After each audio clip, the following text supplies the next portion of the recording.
Kalau misalnya ahli UMNO tu dia ada otak, kalau dia boleh berfikir dengan waras, dia akan tahu bahawa hari ini apa masalah dengan Presiden UMNO. Pertama, imej dia, 47 ketuduhan.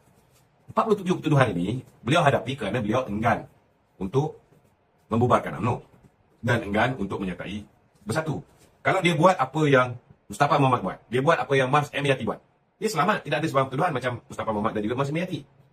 Tapi dia tidak tunduk dengan Tun Dr. Mahathir, dia tidak tunduk dengan Muhyiddin, dia tidak tunduk dengan musuh kita. Itu sebab mesej saya jelas. Jika pemimpin kita didakwa oleh musuh kita, itu tak bermakna pemimpin kita kotor. Dan kalau pemimpin kita bersih, tak didakwa oleh musuh kita, itu pun tak bermakna pemimpin kita bersih. Ini kena faham formula ni. Kerana bila Mahathir berkuasa, ini dinyatakan oleh Tommy Thomas Lee, berlakunya penawaran terpilih bermotif politik dan penawaran yang berniat jahat, politically motivated. Ini bukan saya cakap, ini bekas peguam negara sendiri cakap. Jadi kena jelas. Saya ambil contoh hari ni. Dah tengah lagi bersuluh. Bila mana DPP Akram Garib, Ahmad Akram Garib telah bocor satu dokumen. Sebelum ni bocor dokumen yang melibatkan kes Abah IP. Dokumen ini jelas menyatakan bahawa Datuk Seri Najib dan juga Tan Sri Irwan tidak sepatutnya didakwa kerana tidak ada bukti. Dan bila Abah IP, UAE membayar kepada pihak kerajaan Malaysia, itu jelas membuktikan bayaran dia itu pun melebihi daripada modal yang kita keluarkan. Ada untung lagi. Itu jelas membuktikan bahawa sebenarnya tak ada kes. Dan berlaku kebocoran. Sebelum didakwa lagi, 7 orang DPP menyarankan supaya Datuk Seri Najib dan Irwan tidak didakwa. Dan 5 orang pegawai penyiasat pun berpandangan yang sama. Tapi kenapa Tommy Thomas dakwa juga? Atas arahan Mahathir. Sama juga baru ni, bila memo perhubungan Jabatan Peguam Negara yang ditandatangani oleh Ahmad Akram Garib, DPP, menyatakan bahawa tidak ada kes yang melibatkan Datuk Seri Zahid ini. Tak ada bukti. Tak ada bukti untuk dakwa. Tapi kenapa didakwa juga? Ini kena faham. Kenapa Mahathir gairah nak dakwa? Pertama, kalau dah sampai 87 ketuduhan, apa persepsi? Tujuan dia ialah nak memburukkan imej Datuk Zahid, nak tunjukkan Datuk Zahid ni korup betul. Dan benda ni jaya. Berjaya. Rosak imej kita. Sampaikan ahli kita yang bengong ni, ada yang kata kita kena tukar Perdana Menteri. Kalau ahli kita ni yang pakai otak ni, dia boleh fikir. Dulu, Pak Lah tu, Mr. Clean, betul tak? Dia orang tetap tentang Pak Lah, tapi tak hantar batang tubuh Pak Lah. Dia tentang menantu Pak Lah, Khairi Jamaluddin. Lepas Pak Lah tak Perdana Menteri, ada dia orang sentuh Khairi Jamaluddin? Tak ada. Padahal Khairi lepas tu menjadi, daripada naik ketua, naik pangkat jadi ketua pemuda. Jadi menteri lagi. Ada dia orang bantah? Ada dia orang bantai? Tak ada. Lepas tu dia orang serang Datuk Najib. Tapi badan tubuh Datuk Najib 2013 masih lagi sellable. Jadi dia orang serang Datuk Seri Rosmah. Nampak tak? Bila Datuk Najib dah tak jadi DPM, Rosmah pun tak jadi isteri Perdana Menteri. Ada dia orang serang lagi Datuk Seri Rosmah? Tak ada. Senyap hari ni. Sama juga kenapa hari ni Datuk Seri Zahid menjadi sasaran. Kena faham tu. 47 petuahan yang dia hadapi itu ialah pengorbanan dia untuk pastikan UMNO survive. Aku respect orang ni ucap terima kasih sebab pada pengorbanan orang lain. Tak ada tidak hargai.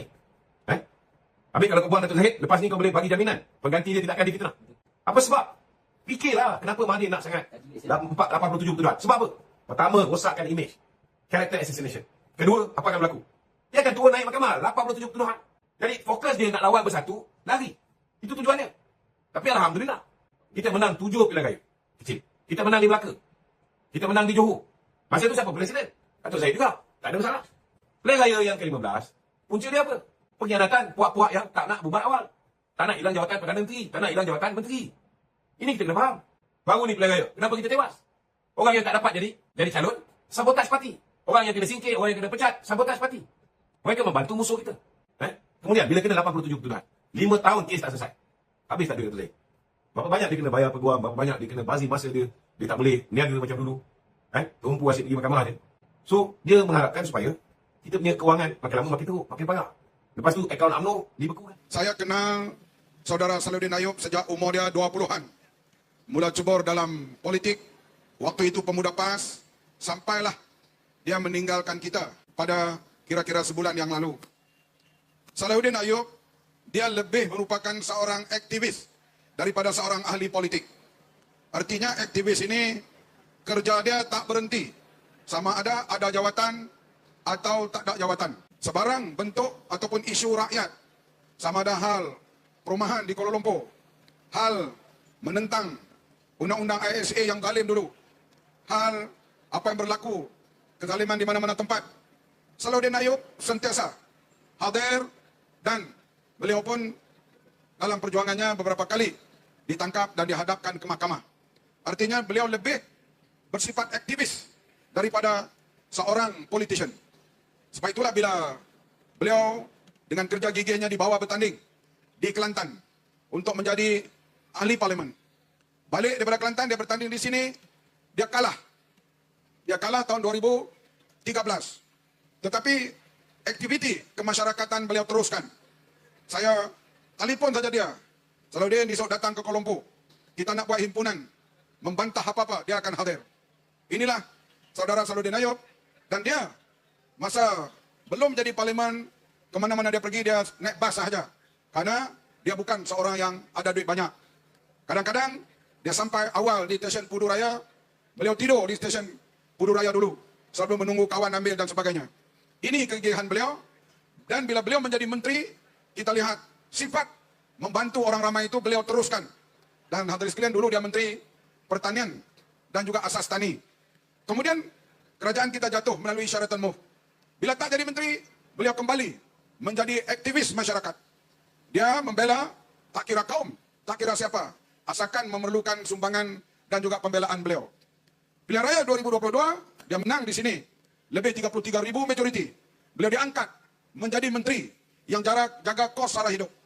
Dalam mesyuarat kabinet, dia di antara menteri yang paling banyak mengemukakan paper kabinet, kertas kabinet tentang program-program rahmah. Waktu itu, ketika kita mengambil alih harga barang agak tinggi, harga makanan tinggi, beliau berbincang dengan toke-toke restoran. Beliau berbincang dengan Maidin. Beliau berbincang dengan Ion. Boleh tak jual dengan harga yang lebih murah untuk kumpulan B40? Maka toke-toke restoran terutama sekali Mamak Indian Muslim ini bersetuju. Dan juga kedai-kedai yang lain bersetuju untuk jual dengan harga RM5 ke bawah untuk makan tengah hari dan makan malam. Artinya usaha gigih beliau ini. Beliau ulang, beliau panggil, dia berdialog dengan para peniaga. Sama ada peniaga besar macam Ion ataupun syarikat-syarikat besar yang lain. Termasuklah kedai-kedai restoran yang kecil-kecil ini. Dan akhirnya jualan rahmah dimulakan dengan makan tengah hari dan makan malam RM5. Kemudian diikuti dengan jualan rahmah yang lain. Yang kita lihat dia menjadi satu jenama yang terlekat. Bila sebut saja rahmah, yaitu murah, pemurahan, rahmat, orang ingat Datuk Seri Salahuddin Ayub. Inilah seorang menteri yang sepenuh masa dia bekerja, sehingga dia meninggal dunia ketika dia menjalankan tugas, pergi memberi taklimat di Universiti Utara Malaysia. Dia bercakap, aku sekarang menteri, aku ada pengawal 2 orang, aku ada 7 pegawai, tapi tak guna kedudukan ini kalau aku tidak membantu rakyat. Inilah dia Datuk Seri Salahuddin Ayub. Saya amat rasa terharu kehilangan seorang sahabat dan seorang pemimpin yang sebegitu rupa. Saya harap legasi Salahuddin Ayub ini akan disambung oleh saudara Syuhaizan Kayat, insyaAllah.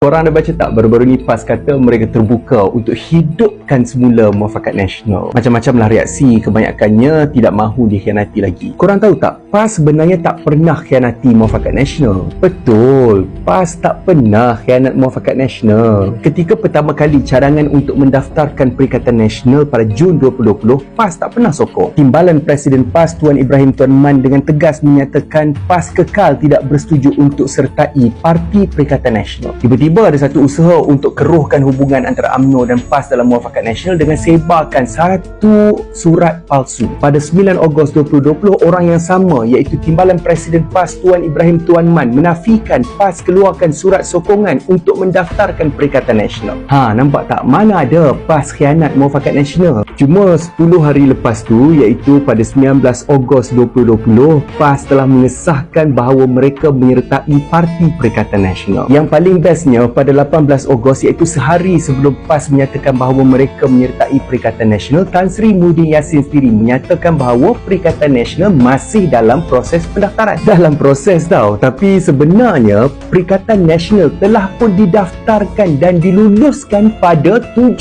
Ogos dan Menteri Dalam Negeri ketika itu adalah Orang Bersatu. Game, ini semua game, semua dah kena game. Korang bayangkanlah, punyalah menafikan sekali rupa-rupanya dalam tengah duk cakap tu, ketayak putih atas kepala, rupa-rupanya Perikatan Nasional ni bukan sekadar idea tetapi telah pun diluluskan pendaftarannya. Masya Allah, weh, kalau ini bukan khianat, kita nak panggil apa?